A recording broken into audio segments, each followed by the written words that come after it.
Wow. Halo guys, welcome back to my YouTube channel lagi bersama saya Ray Farid Oldivera. Sekarang saya lagi menjemput teman saya yang sedang di Kendari. Dia ini orangnya sangat sibuk sekali. Jadi sekarang karena corona, jadi dia pulang kampung di Kendari. Gitu. Nah, I'm gonna talk a lot of things with him. Jadi kita akan berdiskusi mengenai banyak hal, mengenai pengalaman dia, mengenai sekolahnya, mengenai everything yang bisa dia share, dan semoga itu menjadi bisa menjadi pembelajaran atau sesuatu yang bisa kita contoh dalam hal apapun seperti itu. Dalam hal dalam hal berpikir mungkin atau ya. Oke, setelah mungkin 20 menit sampai ya kali. Kalau sudah sampai, I'm gonna tell you guys. Oke guys, sekarang saya bersama teman saya. Mantap. Teman kapan kita? teman SMA. Namanya bisa diperkenalkan dulu diri, namanya? Nama panjang Reza Bayu Octavian. Tapi orang-orang kalau di sini panggilnya Bayu. Tapi kalau di luar dari Kendari biasanya panggil Reza. Reza Artamafia. Bisa penyanyi juga. Nah, jadi kita berteman sudah berapa lama, Mbak Iri? Sudah dari SMA nih? 2011, ya 9 tahun. Kita kenal di mana, Pi? Di sekolah, Ji. Oh, tapi kayaknya ada kegiatan yang kita ikut. Apalagi drum band, bukan kan? Oh, drum band juga. Selain di marching band. Ketemu di marching band, iya. Kita akrab pas di apalagi Mbak yang kita di kunjungan ke tiga negara. Study tour. Astaga. Gimana kita pergi Angin tadi? Mamiri, sama masih ingat Angin Mamiri. Kenapa Angin Mamiri? Apakah? Apa Angin Mamiri? Nama itunya, nama travelnya. Travelnya, oh Angin iya. Mamiri, masih ingat kesian ke tiga negara. Kita pergi, astaga. Iya, tahu. Kita bawa ke depan kursi nih, Pak. Iya, di bus tuh. Iya, di bus. Di mana itu tiga negara yang Australia dulu tahu? Singapura, Malaysia, Thailand. Jadi Kita sempat pergi juga di kedutaan bukan iyo, asal di muasalnya Thailand. mungkin kau di situ, Mi Bay. Kita pergi ke duta besar apa lagi? Thailand. Mantap. Sekarang kau sibuk apa? Wah, pertanyaan paling Basic tau. Mulainya begini memang kalau YouTuber tuh ala-ala, tapi habis itu nanyanya basic. Basic. Lagi Sekarang sibuk kerja, Ji. Kerja. Ya saya di mana? Saya sekarang social impact consultant disebutnya. Social impact consultant. Iya. Jadi itu ya, itulah pokoknya. Dan dia sign buat kerja buat salah satu teknologi perusahaan teknologi yang cukup besar basisnya di Amerika. Dan kurang pakai, Ji. Kurang pakai, Ji. We cannot, itulah pokoknya. Iya. Jadi perusahaan besar di Amerika sebagai ya sekarang bantu untuk program sebagai program manager. Jadi bukan Programming ya, betul. Tapi yang manage kegiatan untuk bikin social impact programs, aktivitas di seluruh Indonesia ya. Jadi kayak kau yang manage begitu. Betul sekali. Di Indonesia atau Di Indonesia. Global? Di Indonesia. Oh my god, yang di Indonesia kau Enggak, Pak. Ji, Pak. SMA kok ambil apa begitu ya? Setelah SMA kuliah di UGM jurusan Ilmu Hubungan Internasional. Itu jurusan yang kayak setengah mati pasti masuk ini jurusan, guys. Coba aku jelaskan dulu apa itu HI, Kak. Wih, berat sekali pertanyaannya, mulai yang berat-berat. Pertama bilang kita santai-santai aja bicara, habis itu berat. Apa itu HI?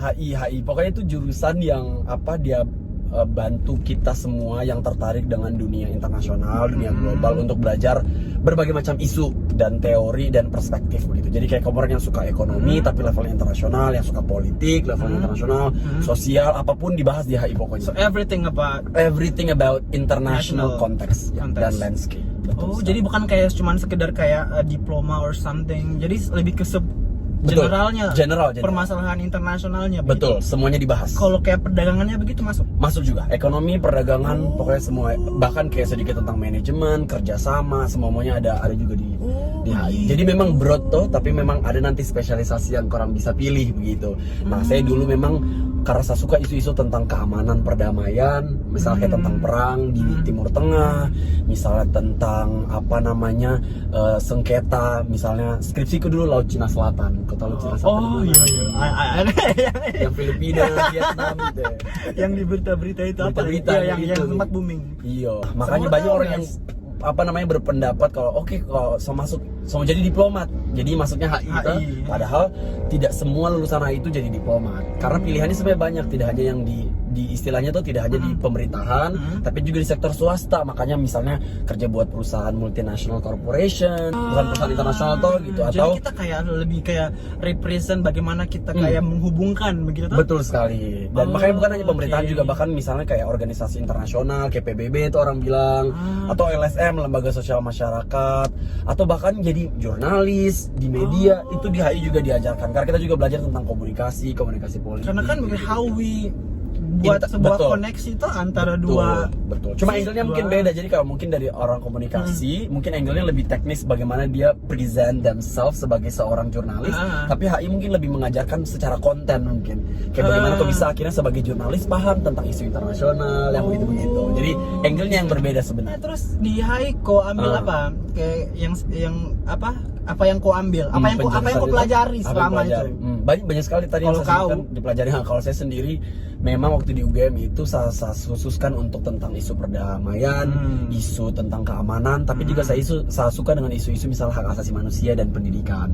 Jadi makanya saya belajar itu tadi tentang perang-perang, tapi juga karena dari dulu saya suka sekali itu tentang isu bagaimana sih kita misalnya meningkatkan kualitas pendidikan di Indonesia, tapi kita belajar dari konteks misalnya negara lain, misalnya Finland sebagai negara dengan pendidikan terbaik di dunia, bagaimana kita kemudian menyerap sistem mereka, betul, dan menyesuaikan dengan yang ada di Indonesia gitu. Karena tujuanku masuk HI sebenarnya bukan hanya untuk keliling dunia, biasanya orang begitu tuh, keliling dunia, mau traveling around the world, basic-basicnya gitu. Tapi sisi lainnya itu tadi, saya ingin pelajari tentang isu-isu internasional, termasuk isu pendidikan, dan bisa diaplikasikan ke Indonesia. Jadi lebih kayak mengaplikasikan everything yang ada di luar, yang bagus-bagusnya khususnya gitu loh, untuk kita pelajari, betul, kita serap di dalam. Bagus sekali, kebaik. Aduh. Terus itu kan HI pasti kan core-nya pasti tuh kayak masalah duta-duta besar-besar begitu. Ini kan ada kayak MUN. Betul. Itu di sana bagaimana MUN-nya? Bagaimana MUN-mu dulu di sana? Jadi mungkin kalau subscribermu banyak mungkin yang belum tahu tentang MUN, atau mungkin yang sudah tahu. Jadi MUN itu yang dibilang sama Ray model United Nations. Nah, jadi istilahnya kayak simulasi sidang tuh, bagaimana kita bisa misalnya menjadi perwakilan negara untuk sidang di level internasional. Misalnya kayak PBB begitu. Jadi kayak kok ditunjuk misalnya jadi perwakilan negara misalnya Indonesia, atau kok bisa juga bahkan merepresentasikan negara lain. Karena tujuannya lebih kepada bagaimana kok belajar untuk menegosiasikan dan mendiplomasikan sebuah isu, dan akhirnya kita bisa sama-sama menyelesaikan isu itu bareng-bareng. Itu menyesuaikan dengan keadaan kita punya negara atau demi kepentingan bersama? Ujungnya untuk kepentingan bersama, tapi tentunya kan setiap negara punya kepentingan negaranya masing-masing, jadi bagaimana kita menjembatani semua kepentingan negara itu. Baik, terus MUN yang kau ikuti itu bagaimana, isu-isu apa saja, terus sampai apa begitu ya, manfaatnya MUN pas kau di sana itu apa, dan mungkin kemana saja.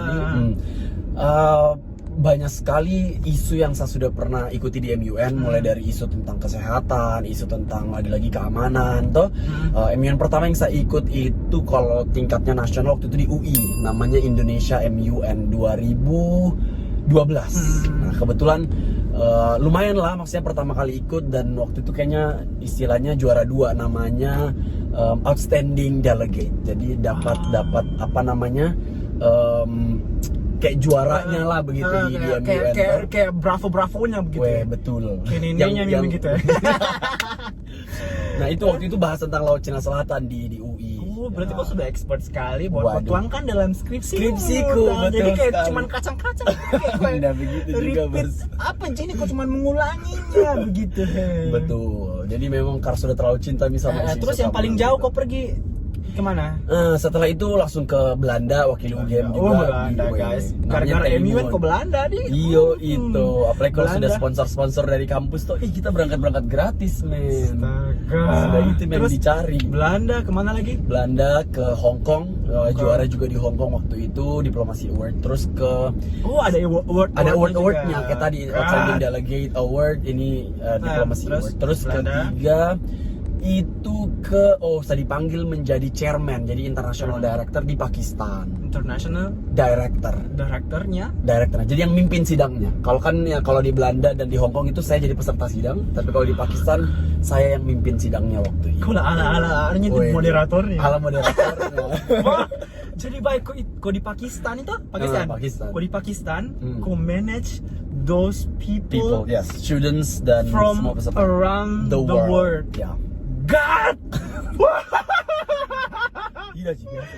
Ini tuh bukan kaleng-kaleng guys. Astaga. The fuck. Aduh. Tapi terakhir waktu itu sebelum wisuda saya sempat lagi ikut jadi peserta lagi kembali, tapi Astaga, karena bye. ini unik, kenapa? Karena itu di Korea. Korea. Kalau di Korea Selatan. kau sebagai apa? Jadi peserta. Jadi kembali lagi agak turun jadi peserta, tapi karena kangen menjadi Tapi itu baik, hanya untuk sebagai peserta saja itu pasti kayak semacam kebanggaan tersendiri. Apalagi kau bisa manage untuk jadi mahasiswa luar begitu ya. Apalagi ini Alhamdulillah. sekelas MUN internasional guys. Ya alhamdulillah pokoknya. Enggak, yang di Pakistan itu bahas apa, isu apa? Isunya waktu itu komitenya UNDP, United Nations Development Program, itu tentang kemiskinan, isu kemiskinan. Kemiskinan. Poverty. Poverty. Poverty, oke itu. Pakistan tentang kemiskinan. Ya.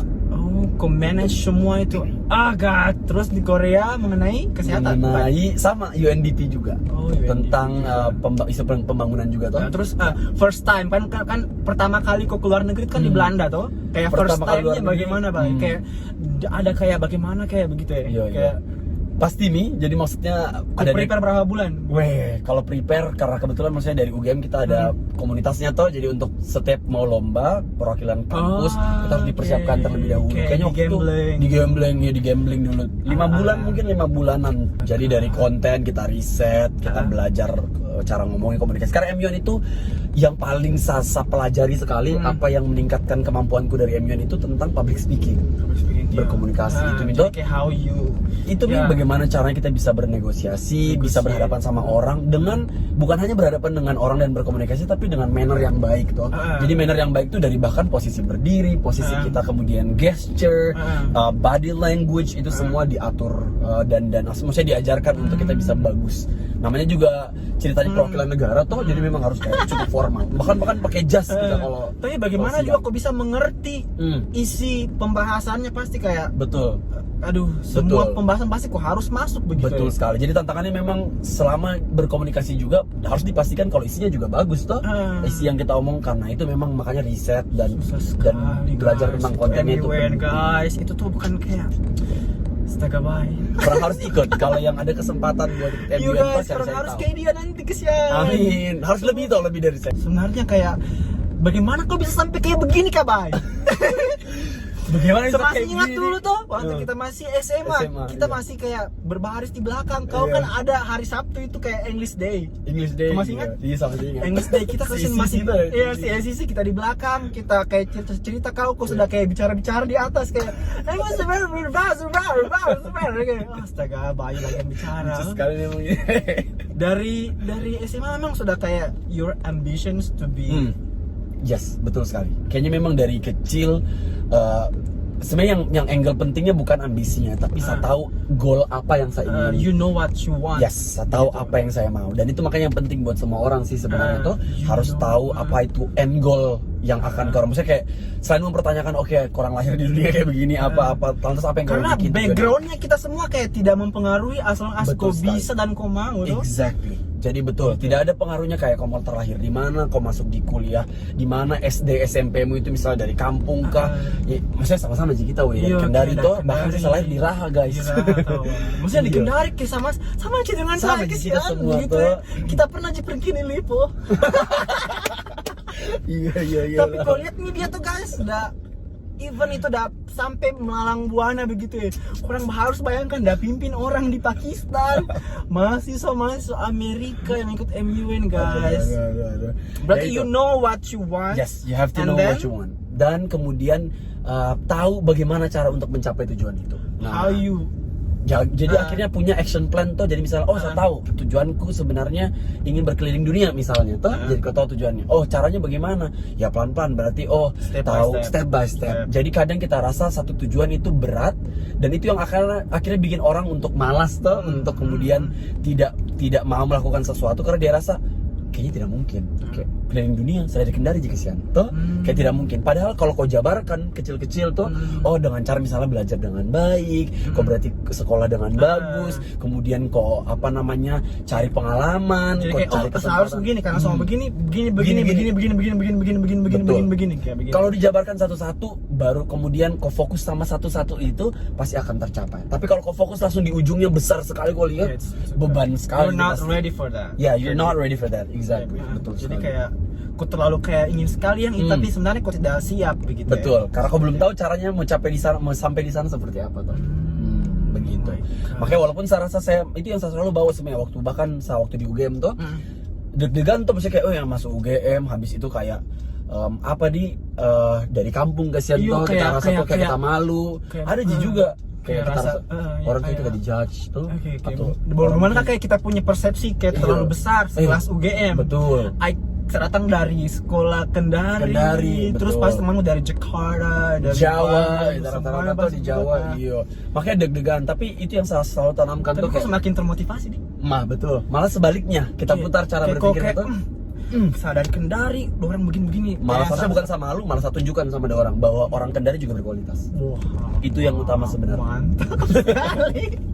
Kok sikat sama. Waduh. Jadi bagaimana ada mungkin hal yang bisa aku sampaikan karena kan bagaimana kita baru lulus SMA atau bagaimana a lot of young people di Kendari kalau baru lulus SMA tidak mau kuliah kalau tidak keluar dari Kendari karena sebenarnya itu harus kita keluar dari Kendari. Kalau menurut pertanyaannya nih, harus orang pokoknya subscribe dulu ini aku. Iya.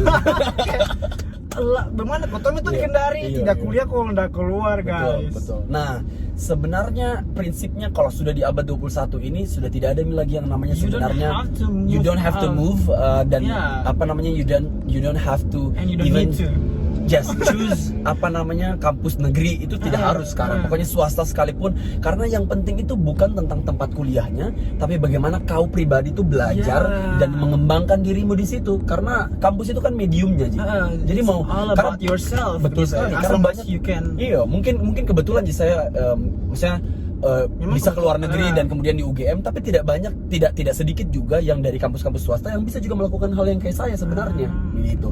Jadi makanya tidak masalah. Jadi kamu orang Kendari semuanya tidak perlu ke luar kota sebenarnya. So you don't have to move out from this town as long as kau. Betul. Karena yang paling penting bukan kampus, yang penting itu jurusannya sebenarnya. Jurusannya sama kemampuan, kemauan juga. Dan kemauan. Betul sekali. Dan cara milih jurusan tadi betul. Satu passion, kemauan, dan yang kedua competence atau skill yaitu kemampuan. Nah, itu. Karena yang penting bukan kampusnya, jurusannya yang sesuai. Karena kalau jurusan tidak sesuai, susah nanti. Karena passion juga sih. Betul sekali. Ada faktanya 92% orang di Indonesia itu anak-anak lulusan SMA itu merasa salah jurusan. Dan itu yang buruk terhadap penyesuaian karir di Indonesia begitu. Jadi mending kurang pikirkan apa yang kurang mau, bukan kurang mau kemana tuh. Betul sekali. Jadi lebih mending kurang fokuskan apa yang kurang mau. Cita-citaku sebenarnya apa? Gitu ya. Kayak apa sekali. yang mau kayak kembangkan dalam hidupku, Setuju. Apa yang bikin begitu ya. Daripada kurang berpikir, seharus gue di mana keluar baru gaya-gaya tuh. Gaya begitu ya. Kayak itu dia. Betul tadi yang dibilang Ray, makanya kayak tujuannya apa, baru tarik mundur nih dari tujuan itu, apa yang kau harus lakukan untuk mengambil itu. Makanya kayak misalnya pengen keluar negeri, pengen jadi diplomat, berarti kuliah baik-baik, kuliahnya di HI, tahu itu akhirnya ini sini gitu. Jadi ada action plan. Oke, kita langsung cut. Terus ada pengalaman yang paling pas tahu dari kau, Bayu sudah ke New York. New York, dan ini bukan kayak for holiday or apa vacation begitu atau gara-gara apa begitu, tapi karena memang kok tugas dan kerja di sana begitu ya. Sampai kok ke New York itu gara-gara gara-gara ini nih, gara-gara hasil ini Per ya, ambient gitu ya. dan pengalaman ke New York begitu ya. Iya. Gimana first time ke New York, ke injak apa begitu? Kau jelaskan dulu saya. Aduh, luar biasa sekali Ray. Oh, udah kepo memang ya. Iya, masalahnya memang itu New York kayak dream city-nya Betul sekali. orang begitu ya, Iya, selain sudah. Paris toh. Iya. Tapi aku sudah ke Paris juga. Sudah. Sudah ke Paris juga kesini ini, sudah kemana-mana kesini dia nih. Waduh. Iya, iya. New York dulu, New York. Iya, pokoknya waktu itu apa namanya? First time-nya. Iya. Karena kerja lah ya. Karena kerja, pokoknya karena kerja kerja, ada konferensi. Terus sebenarnya tujuannya ke Washington DC waktu itu. Tapi kemudian ada beberapa meeting lainnya di New York juga. Nah, makanya mampirlah akhirnya ke Jadi New so York. you're from Washington, Washington, move to New York. move to New York. Fuck. Ya, pokoknya di New York ya sudah. First time kau injak Washington, bagaimana pertama kayak Deg-degan lah pasti tuh kayak misalnya ini ini kayak Amerika. kita lihat-lihat di Atlas, Betul yang di sekali. televisi kalau ada anu begitu. Iya, pokoknya apa Broadway, Ah. pokoknya selebriti, Hollywood kan semua kita di sana tuh kita lihat. Kayak entertainment kan di sana pusatnya tuh. Kalau yang di Washington berapa hari kau ke sana? Washington kayaknya 4 hari 5 harian lah, 4 hari 5 harian. Sisanya New York semingguan. Tapi itu 4 hari di Washington Ya. untuk kerja atau ada waktumu? Ada kerja juga. Oh, ada sedikit waktu buat jalan-jalan lah sedikit.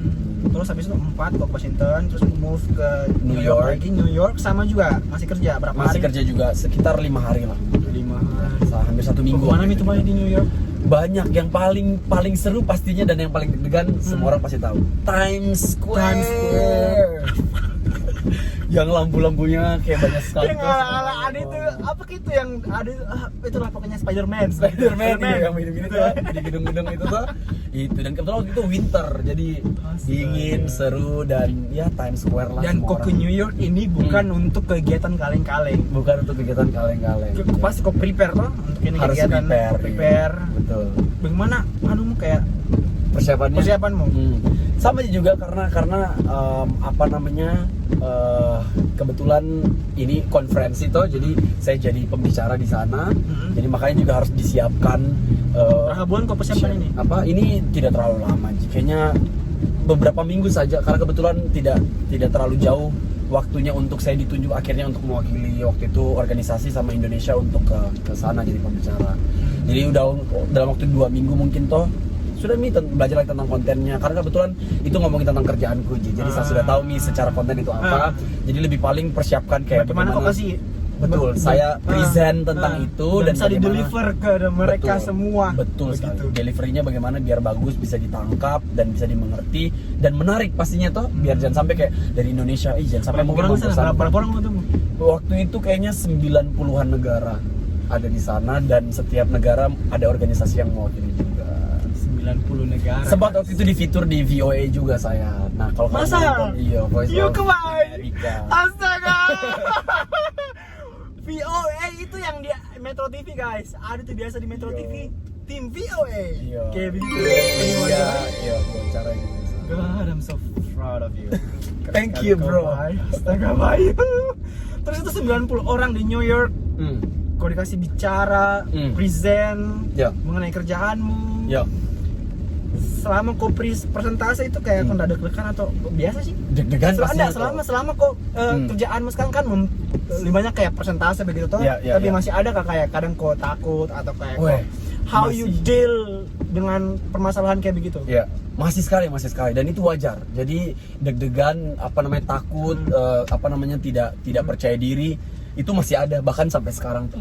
Karena yang paling penting itu sesuatu yang tidak akan susah kita bisa kontrol, tapi itu yang penting itu cara kita untuk respon terhadap dia. Jadi caranya kita react terhadap bahwa ini saya deg-degan, saya takut, saya tidak percaya diri. Bagaimana cara kita respon itu yang paling penting. Karena itu pasti selalu ada, toh. Nah makanya caranya kalau saya sendiri sih yang pasti harus latihan terus toh, untuk memastikan bahwa saya sudah kuasai semuanya. Kadang kita tidak percaya diri, kita tidak percaya diri dan takut karena memang mungkin kontennya kita masih belum tahu, toh kita sendiri masih ragu terhadap apa yang kita mau bawakan itu. Jadi makanya itu latihan. Pokoknya tidak ada buang-buang waktu istilahnya begitu. Dan tadi belajar tentang siapa audiens yang kau ketemu, jadi tahu bahwa mereka juga senangnya seperti apa, kira-kira penyampaian yang baik akan seperti apa begitu. Tapi deg-degan wajar bahkan sampai sekarang. Kalau kamu orang juga yang mungkin kadang masih deg-degan tidak percaya diri, biasa aja, itu hal yang wajar. Ya, Tapi itu yang hal-hal kurang yang biasa. Itu kurang harus latih terus menerus. Pokoknya harus dilatih terus, percaya bahwa semua orang itu juga punya kekurangan, sehingga tidak ada sebenarnya ruang untuk kau takut bahwa kau akan buat salah. Kadang juga kita takut karena kita rasa kayak saya takut nanti salah tuh. Ya, sebenarnya it's okay aja kalau kau buat salah tuh. It's okay sekali. Malah nanti bukan kesalahan yang itu tuh. Betul. Karena kesalahan itu tanda kalau kau mau belajar, tanda kau akan menjadi sukses. As long as pasti kau belajar dari kesalahan. Ya, karena kan kita menghadapi sesuatu yang besar. Betul. Dan mungkin kita nggak takut toh. Betul. Dan itu step. Kalau kau cuman kayak biasa-biasa aja, pasti hal-hal yang kecil Jin. Betul. Berarti itu menandakan kau lagi hadapi hal-hal yang besar. Dan berarti kau peduli terhadap hal itu. Tuh, makanya kau akhirnya deg-degan. Tapi dari semua negara yang kau kunjungi, yang paling suka sekali. Pressure-nya paling besar. tinggi. Selama dari untuk kegiatan ini. Semua kegiatan dari kau baru MUN. Keren sekali pertanyaannya, nah. Kayaknya sih yang di Amerika sih. Amerika. Iya. Pasti. Karena itu bentuknya sudah profesional Sekali. bukan di kuliah atau bukan di kacang-kacang. Jadi Kayak maksudnya representnya. Apalagi waktu itu saya tahu satu panelku tuh, jadi kan satu panel itu ada dan ini 4 pembicara. ke New York, cuman ke orang Indonesia itu berapa orang? Ada 4 orang. Cuma 4 Indonesia. orang. Tapi waktu itu cuma saya jadi pembicara dari 4 orang itu. God, se-Indonesia 4 orang baru kau yang bicara di New York. Oh God. Anak Kendari guys. Woi, anak Kendari Ji. Itu Kita makan di Sinonggi. kurang harus kayak lebih mengetahui anak Kendari tuh yang lebih berfaedah gitu. Bukan berfaedah sih, bukan yang bahasa, maksudnya yang kayak Iya.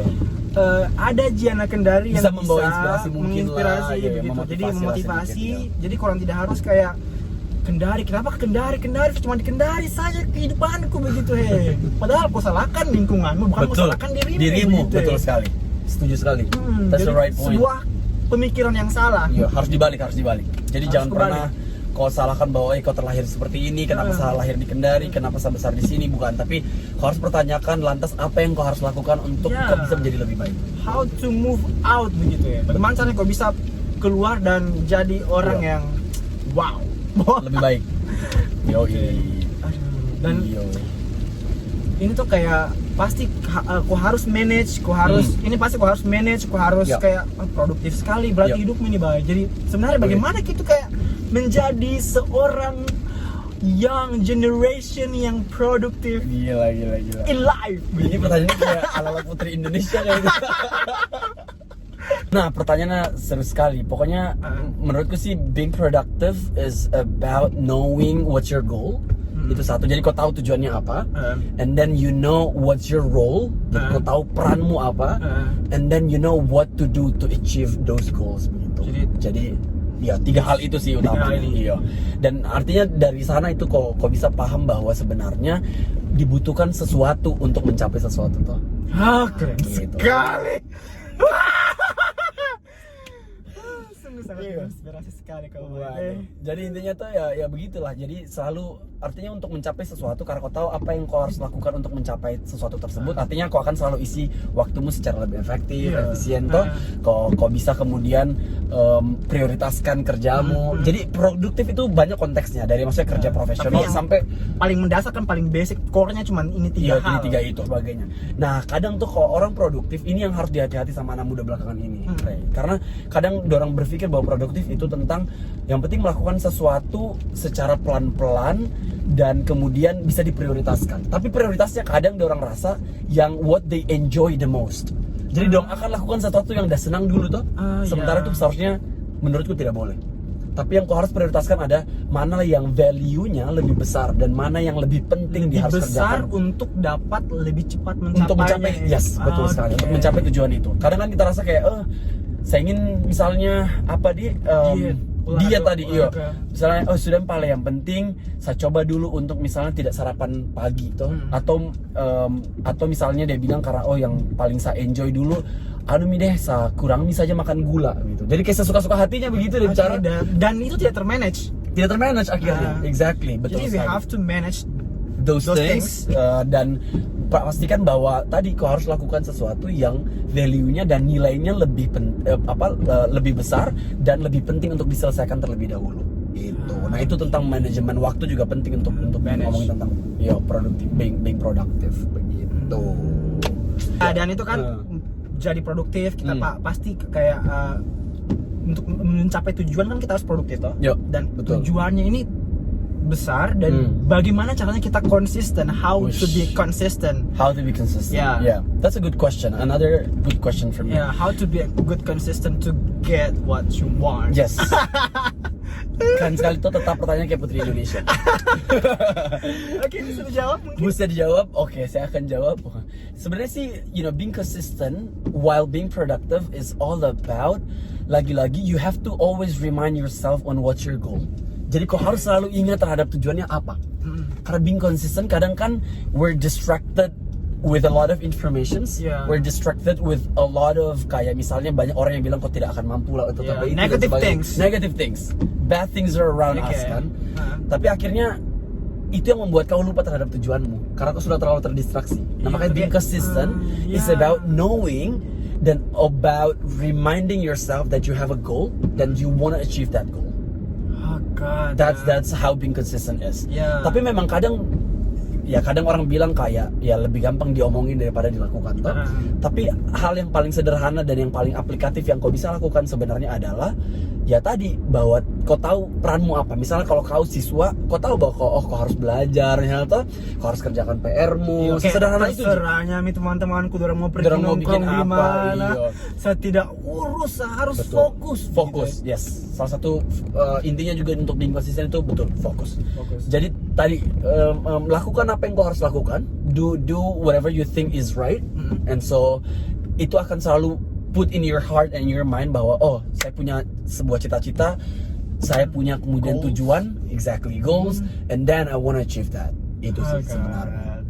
Sebuah percakapan yang sangat berbobot Berfaedah. sekali ya. Terus kayak kalau masalah kayak insecurity, semua orang kayak di Kendari pasti kayak saya tuh begini kesian, saya tuh begini, bagaimana caranya begini, bagaimana sih? Apakah bagaimana tanggapan mengenai kayak insecurity about something yang membuat kita down? Lagi-lagi itu sesuatu yang wajar pastinya, dan setiap orang tuh punya insecurity mungkin How to ketika deal with ketika dia berada di posisi tertentu. Sehingga how to deal with that adalah kau harus paham posisimu tuh lagi seperti apa.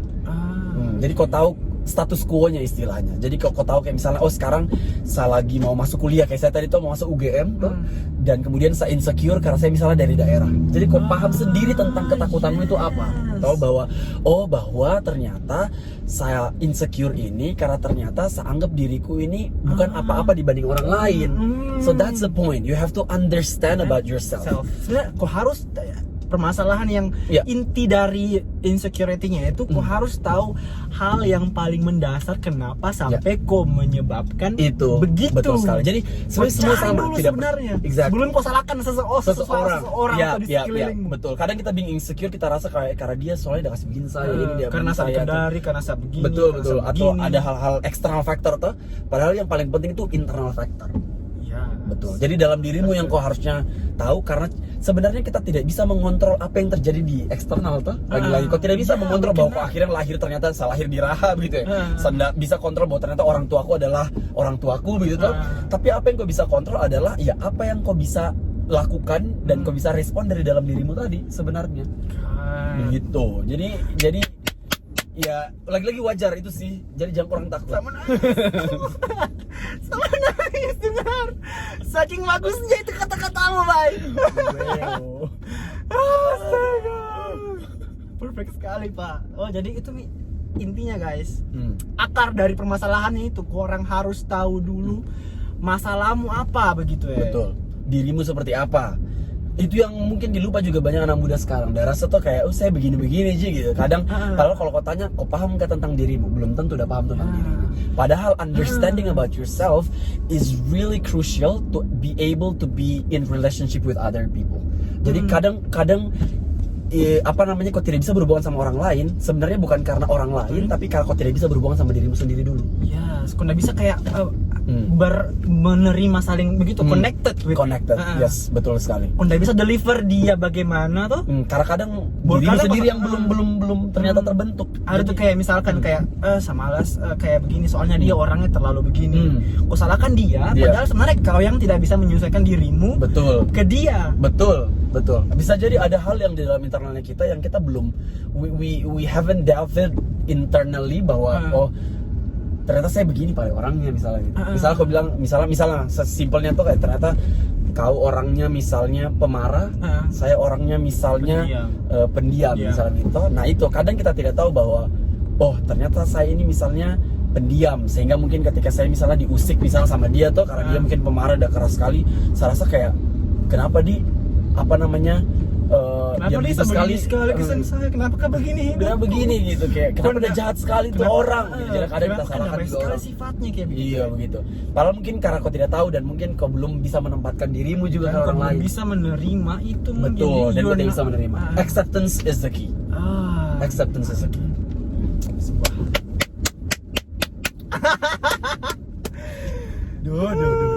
Bye, keren sekali guys. Sebuah cerita sore ya. Sebuah cerita, astaga bye. Terus kayak kau lihat young generations in our town, bagaimana? Bye. Dari, maksudnya setelah kau melelang buana ke seluruh dunia, kau lihat kita punya young generations di kota Kendari ini bagaimana?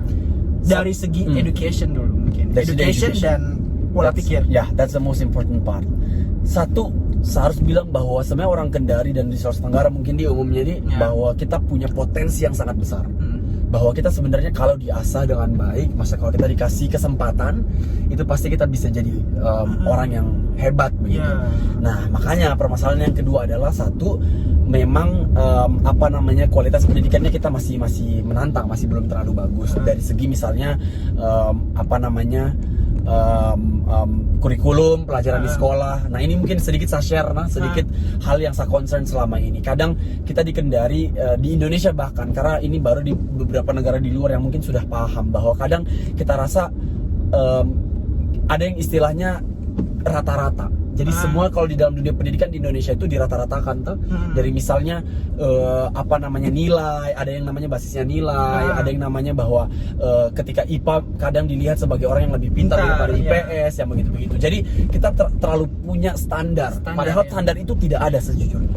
Seharusnya itu tidak itu sesuatu yang fiksi sebenarnya. Kenapa? Karena sebenarnya semua itu tergantung dari dirinya kita masing-masing. Begitu. Kayak misalnya kadang kita lihat, matematika kadang kita dianggap sebagai sesuatu mata pelajaran yang lebih bagus dibanding seni budaya misalnya. Cara kita berpandang tuh kayak tadi lagi-lagi kita lihat misalnya IPA lebih pintar daripada IPS katanya orang. Padahal tidak, itu semua tergantung pribadinya masing-masing. Karena bisa jadi ternyata dia fokus terhadap seni budaya dan itu memang dia passion di situ. Betul, dan skillnya ada di situ. Dan tidak semua orang yang kemudian tidak bisa matematika berarti bodoh, tidak. Karena ternyata memang bukan passion dan skillnya di situ. Kadang kita bilangnya kayak gitu toh, kayak jadi bisa matematika bodoh sekali nih, pevobi tuh kita bilang dulu gitu. Pevobi ya itu anak gitu. Nah itu memang kekurangannya kita di Indonesia sebenarnya. Dan itu sesuatu yang harus kita hilangkan. Bidang pendidikan tuh. Di bidang pendidikan. Kok dari segi pola pikir, kayak pola pikirnya anak-anak Kendari, young generation in our town.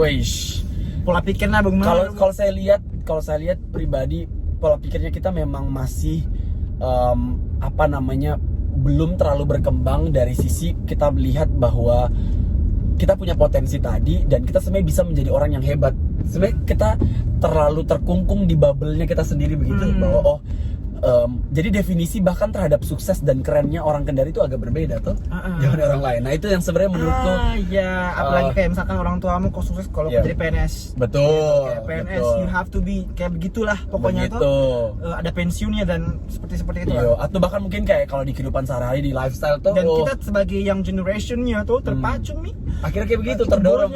Goalnya goalnya bahwa keren itu kalau di Kendari keren itu misalnya nongkrong sama orang-orang ini, jadi geng-gengan. We have circle yang begitu kayak yang lagi hype ya begitu. Padahal beyond that, kau bisa sendiri ciptakan apa arti sukses buat kau sendiri sebenarnya. Dan tentunya arti sukses itu bukan hanya berdampak pada diri sendiri, tapi juga bisa berdampak sama orang lain. Nah itu sebenarnya pola pikirnya orang Kendari masih mungkin bukan individualis tapi somehow masih apati juga dan belum mungkin peduli terhadap sekitar gitu. Padahal sebenarnya it's a great thing kalau kita bisa melihat bahwa tadi satu kita punya potensi, kita punya peran, akhirnya kita bisa berkontribusi, bukan hanya membuat dirinya kita hebat, tapi juga kita bisa bantu orang lain menjadi hebat. Oke, lanjut tentang kayak kontribusi, kan kau bilang tadi kayak terlalu apatis kita tuh kayak kadang tidak peduli sama orang lain. Bagaimana kita harus kayak berkontribusi? Nah itu apa namanya? Dan caramu bagaimana? Betul sekali. Nah itu kalau dilihat dari kata kontribusi mungkin takutnya kayak berat tuh, kayak mungkin seharusnya jadi presiden, seharusnya jadi orang besar, You have to be kayak bupati gitu ya. Padahal tidak. Padahal tadi bahwa setiap kita di posisinya kita sekarang itu sebenarnya kita punya peran. Kayak tadi makanya saya bilang sesimpel, kalau kau tahu kau anak SMA, kau tahu kemudian kau anak sekolah, berarti kau harus tahu bahwa kau harus belajar dan caramu peduli orang lain. Kayak tadi misalnya bahwa ternyata kok akan sukses itu tidak hanya sendirimu toh. Nah makanya saling bantu. Ngomong soal kontribusi tadi, saya walaupun saya kerja mungkin di Jakarta dan mungkin di tempat lain di luar Jakarta, saya pribadi caraku berkontribusi karena saya tahu sekarang saya sudah cukup dewasa, saya paham tentang konteks bahwa dunia pendidikan di Kendari di Sulawesi Tenggara itu masih kurang bagus, kurang berkualitas. Nah disitulah kemudian 3 tahun yang lalu saya kembangkan perpustakaan anak di kampungnya bapakku di Wakatobi. Karena memang di sana bisa kau ceritakan sedikit kayak perpustakaan apa begitu yang kau buat, jadi atau bisa ada kita infokan begitu. Siap. Nah perpustakaannya sih sebenarnya perpustakaan sederhana di mana saya kirim buku sama buka donasi sama teman-temanku toh. Buku-buku ini dari mereka yang masih di bawah hitungannya PAUD gitu ya, kayak masih belum SD tuh sampai dia sudah SMA. Jadi buku-buku yang berbau misalnya biografi, buku cerita, bahkan buku pelajaran. Tapi yang penting sebenarnya tujuannya, dan itu ditempatkan di rumahnya tanteku sekarang. Tapi memang ada juga kita tempatkan di public space karena sekarang COVID toh. Jadi biar orang tetap bisa pinjam bukunya dan bawa pulang di rumah tanpa harus misalnya berkumpul sama teman-temannya. Nah intinya sih tujuannya saya taruh di sana karena saya belajar dari pengalamanku pribadi. Jadi kan kalau saya pulang di Kendari itu di Wakatobi, saya lihat bahkan buku sendiri toh. Dan maksudnya kalau ditanya sama mungkin kita atau sama orang tuanya tanya apa kamu menjadi apa nanti, pasti dong selalu jawab pilihannya kalau bukan itu misalnya menjadi nelayan, mau berkebun saja begitu.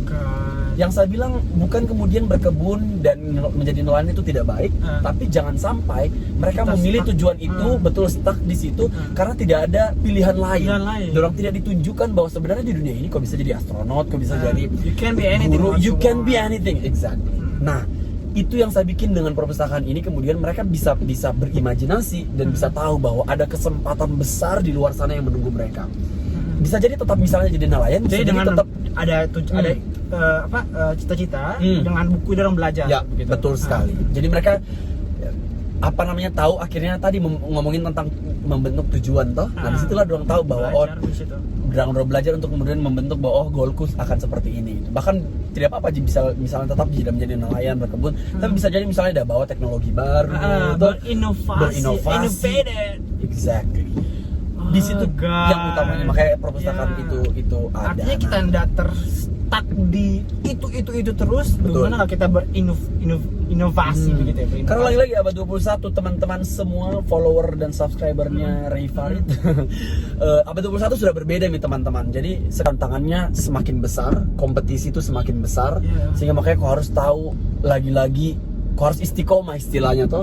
Kau harus tahu terhadap apa tujuanmu. Tapi itu yang sebenarnya yang paling penting. Kadang kan kita rasa bahwa tujuan itu saklek dan rigid. Padahal bisa jadi sebenarnya tidak menutup kemungkinan tujuan itu berubah di tengah jalan. Itu juga bisa jadi sebenarnya. Karena bisa jadi di tengah jalan. Apalagi kalau kita cuman kayak stuck di tempat-tempat kita cuma begini-begini saja. Betul. Pasrah kayak gitu.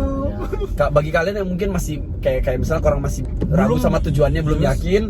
Nah itu caranya adalah lakukan banyak hal.